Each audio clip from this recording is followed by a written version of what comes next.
Trifocalization in the Philippine educational system. So pag sinabi mong trifocalization, tatlong agencies ang namamahala sa educational system ng Pilipinas. Pag basic education, Department of Education. Then kapag college, Commission on Higher Education, including graduate school and doctorate. And then pag techbook o technical vocational, technical skills development authority or TESDA. So tatlong agencies ang namamahala sa educational system ng Pilipinas.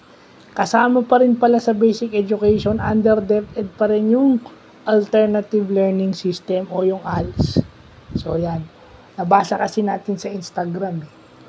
Anong epekto ng trifocalization sa educational system ng Pinas? Ibig sabihin, tatlong agencies ang namamahala o nagmo-monitor nung bawat level ng education sa Pilipinas.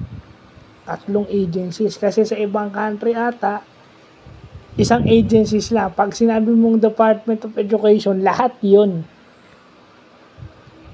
Diba? So, yan, may bagong term tayo natutunan sa educational system ng Pinas.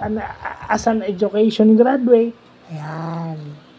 Dapat alam natin yan, lalo na nandito tayo sa Pilipinas. So, yun lang pa.